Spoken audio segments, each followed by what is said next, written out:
Olá, esta aula vai debruçar-se sobre a depressão pós-parto. Especificamente, iremos abordar o que é a depressão pós-parto, quais os seus sintomas, causas, impacto da depressão pós-parto na família e, portanto, tratamentos da depressão. Depressão pós-parto, o que é? É um conjunto de sintomas que se iniciam geralmente entre a quarta e a oitava semana, portanto, após o parto, atingindo 10 a 15% das mulheres. Pode começar após a primeira semana do parto e durar até 2 anos ou mais depois do parto. De acordo com a Organização Mundial de Saúde, os programas de saúde reprodutiva devem reconhecer a importância dos problemas de saúde mental das mulheres e ter em conta esta dimensão na prestação de cuidados. E a depressão pós-parto ainda não é muito detectada nem diagnosticada e isso tem implicações, não só porque as mulheres nesta altura estão mais vulneráveis, nesta altura das suas vidas estão mais vulneráveis e sofrem bastante com esta situação, como também há impacto no desenvolvimento, pode impactar o desenvolvimento do bebê. No período pós-parto, as perturbações de humor são as mais frequentes, nas quais se inclui a depressão pós-parto.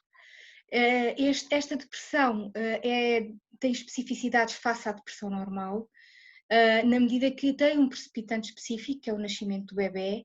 Também há necessidades específicas do cuidado, porque estamos a falar de uma família e de um novo ser. Há consequências não só para o indivíduo, mas também para todo um sistema familiar.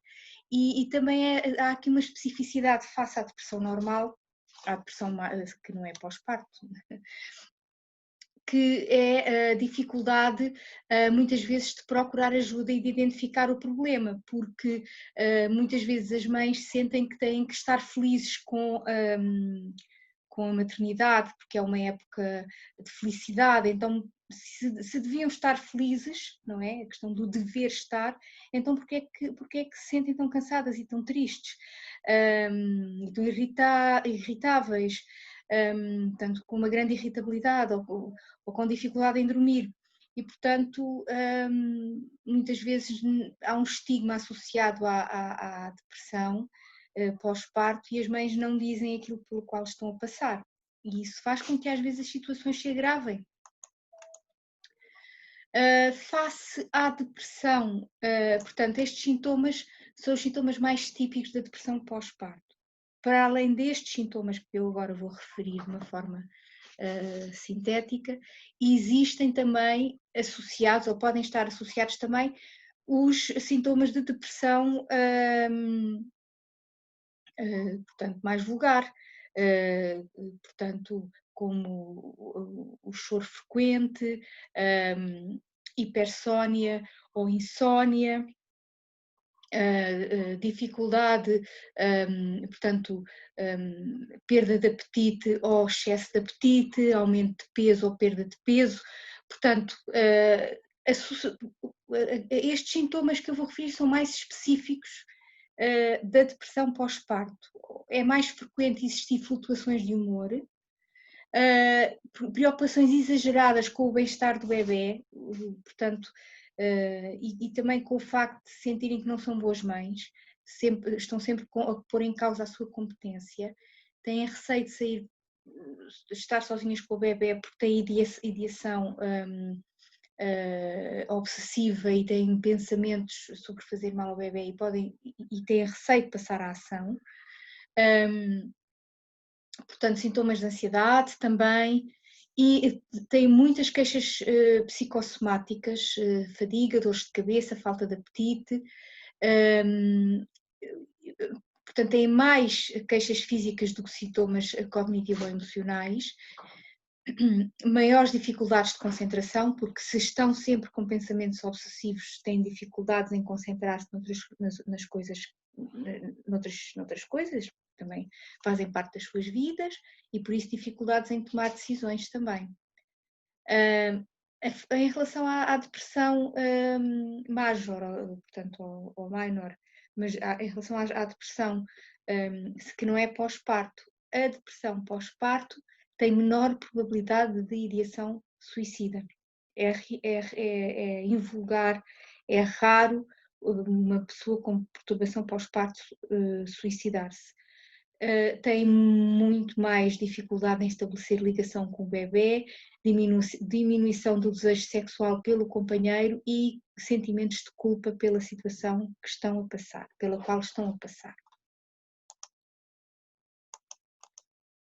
As mães deprimidas relatam mais dificuldade em exercer a maternidade do que as mães não deprimidas. Devido aos seus sintomas, sentem-se menos competentes e tendem a descrever os seus bebés como sendo difíceis. E também é importante distinguir a melancolia pós-parto, ou baby blues, da depressão pós-parto e da psicose puerpal, que é rara, é uma situação rara. A melancolia pós-parto é muito frequente, ocorre 2 ou 5 dias após o parto, dura sobretudo horas a dias, portanto é algo que passa por si só e passa rapidamente e caracteriza-se sobretudo por flutuações de humor deprimido, uma certa irritabilidade, ansiedade e perturbações do sono. Já a depressão pós-parto é mais rara, mas também, portanto, tem uma prevalência significativa. Pode aparecer até 12 meses depois do parto, dura semanas a meses e tem toda uma série de sintomas associados que nós já descrevemos alguns deles, os mais específicos da depressão pós-parto, mas também estão aqui mudanças de peso e apetite, sentimentos de culpa inapropriado, interesse ou prazer diminuído nas atividades, humor deprimido. Depois, uma situação bem mais rara, e ainda bem porque é muito grave, exige a hospitalização pelo risco que a mãe, pelo risco existente da mãe fazer mal ao bebê e fazer mal a si própria, que é a psicose puerpal e que pode ocorrer 2 a 4 semanas depois do parto, dura semanas a meses e caracteriza-se por sintomatologia muito mais grave, como é o caso de alucinações, delírios, portanto, pensamentos ou comportamentos incomuns e, de facto, uma ideação suicida ou infanticida, só que neste caso estas pessoas podem mesmo passar à ação e os casos que às vezes são relatados de mulheres que fazem mal aos bebés quando os bebés nascem, estão nesta situação, são psicoses puerpais. Então, as causas da depressão pós-parto. Uma das principais causas é o facto de a maternidade ser um evento normativo extremamente estressante. A imagem que é passada às mães, sobretudo às mulheres que ainda não são mães, é que a maternidade é maravilhosa, é muito bonito, é tudo muito bonito, muito cor-de-rosa, é muito bonito ter o quarto do bebê, os bebés são muito fofinhos, pronto. E a realidade da maternidade é muito diferente. As mães têm que prescindir, sobretudo quando os bebés são muito pequenos, têm que prescindir de praticamente tudo para tomar conta do bebê. Mesmo as mães que têm muita ajuda sentem essa mudança. Portanto, as mães têm que reconstruir a sua identidade, abarcando também, portanto, a nova vida. As famílias, portanto, têm que reconstruir as suas identidades.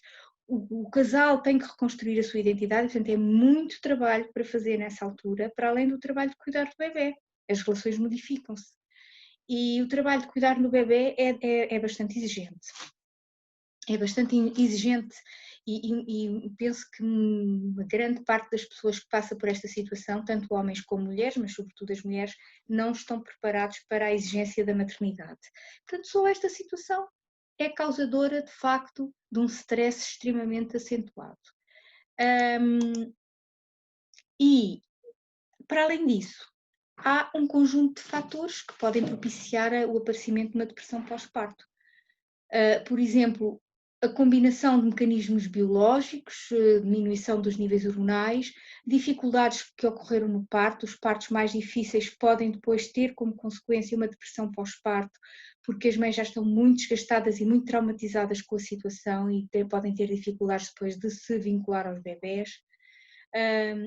Um dos mais importantes, que é a falta de apoio conjugal e ou familiar, portanto as mães que estão muito sozinhas ou que se sentem muito sozinhas no tomar conta dos seus filhos e no desgaste que isso provoca, e também um fator psicológico que é a depressão prévia. Mulheres que já tenham depressão ou que já tenham tido depressão têm um maior risco de desenvolver depressão pós-parto. E o impacto? O principal impacto é o facto de parecer que os bebés que têm mães com depressão pós-parto, que não são tratadas, obviamente, terão maior probabilidade de ter dificuldades em autorregular o seu comportamento emocional, atenção, etc. Portanto, nós, à medida que nos desenvolvemos, vamos conseguindo autorregular quer dizer que nós é que controlamos o nosso comportamento, a nossa atenção, as nossas emoções, não é? Os nossos pensamentos controlam todas estas dimensões, é a inteligência no fundo, não é? A inteligência vai controlando estas diferentes dimensões e os estudos mostram que é precisamente na capacidade de autorregulação que há um maior impacto. Porquê? Porque a depressão pós-parto parece afetar sobretudo a interação entre a mãe e o bebê. Portanto, quando a mãe está deprimida, reage menos ao seu bebê e existe menos sincronia, menos atividade na interação. O bebê tende a apresentar um comportamento desorganizado, menos reativo, e isso frustra a mãe. Isto é uma relação, portanto, bionívoca. Há uma interação. Se o bebê está feliz e reage com felicidade e alegria, a mãe deve reagir da mesma maneira e isso vai reforçando o comportamento um do outro. Mas o contrário também é verdade e é o que acontece aqui na depressão pós-parto. E portanto a mãe muitas vezes, como também não se encontra bem de saúde, começa ou pode começar a utilizar estratégias inadequadas para interagir com o bebê, pode se tornar intrusiva, brincar com ele de forma, portanto, sem respeitar aquilo que ele quer, sem haver uma interação propriamente, e a vinculação ressente-se desta situação, ou pode ressentir-se desta situação. Também os companheiros das mulheres deprimidas têm maiores níveis de depressão e stress, portanto, o casal também se ressente da depressão pós-parto, portanto, tem implicações para toda a família. E também as crianças depois mais crescidas tendem a mostrar mais problemas comportamentais e tendem a utilizar mais comportamentos negativos para chamar a atenção da sua mãe. Portanto, o estado depressivo da mãe pode influenciar negativamente o desenvolvimento afetivo, cognitivo e social da criança. Daí que seja tão importante ser identificada, diagnosticada e tratada.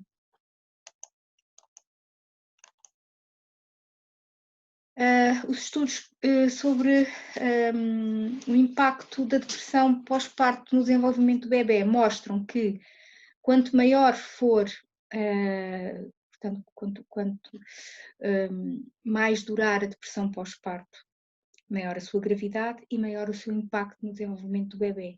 Se ela durar menos de 6 meses, o efeito é pouco duradouro e o bebê desenvolve-se praticamente sem problemas.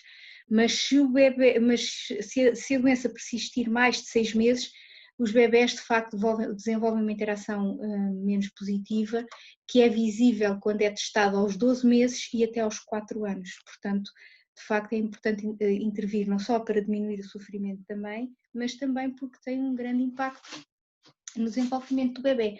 Mas é claro, não se esqueçam também que há o resto da família. A mãe pode estar com uma depressão pós-parto, mas pode haver uma avó, uma tia, etc., que ajudam e que interagem com o bebê e desenvolvem uma boa vinculação com esse bebê, enquanto também não se restabelece, está bem?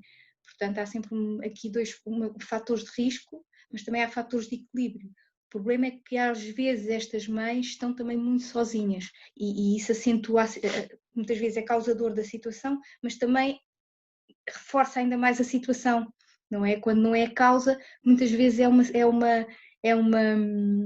fator é um fator de risco, portanto o isolamento também. E o tratamento?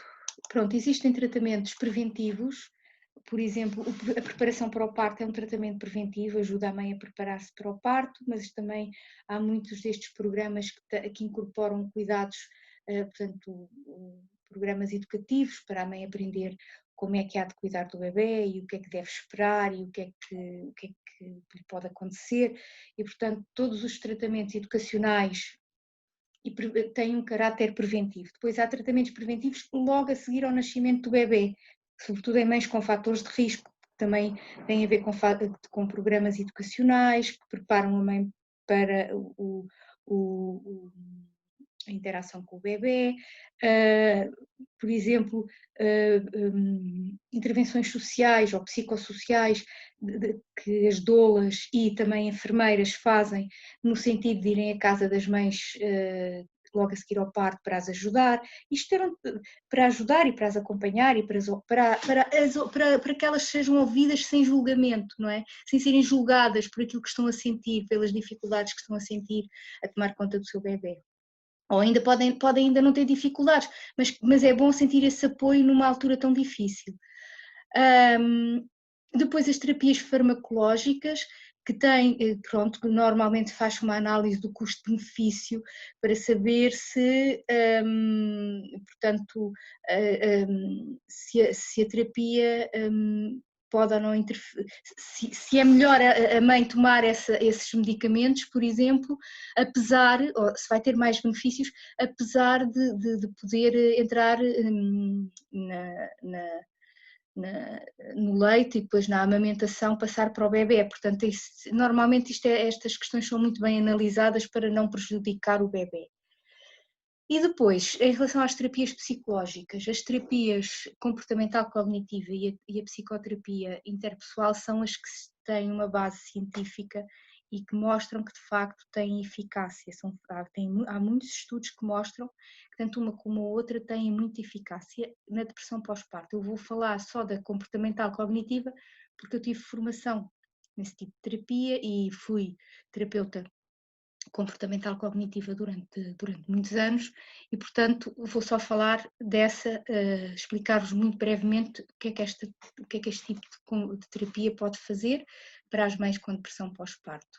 E basicamente, o que a terapia comportamental cognitiva faz, além de ter uma componente educacional muito grande, porque as mães são ensinadas acerca do que é depressão pós-parto e é-lhes dado muita informação sobre o que se passa com elas do ponto de vista da fase e da etapa da vida em questão. E as terapias comportamentais cognitivas preocupam-se em identificar que tipo de pensamentos é que as mães estão a ter e ensinam as mães a identificar esses pensamentos e a registá-los e a modificá-los para que as suas emoções sejam mais reguladas. Portanto, através do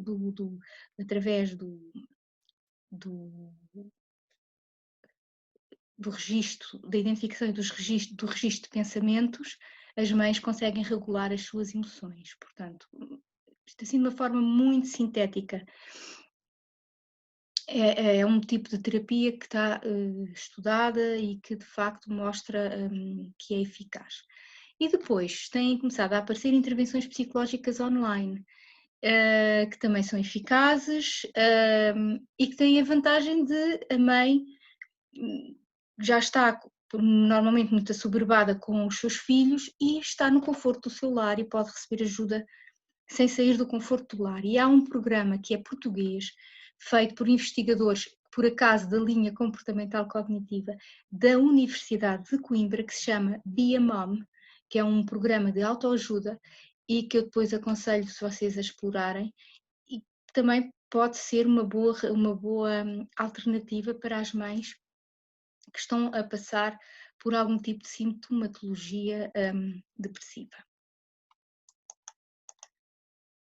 E, portanto, é fundamental tratar a depressão pós-parto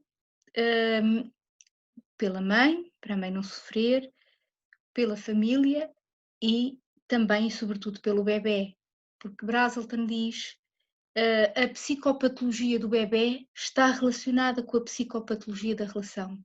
Uma doença que interfere tanto na relação entre a mãe e o bebê é uma doença grave e que precisa de ser tratada para que o bebê também não adoeça.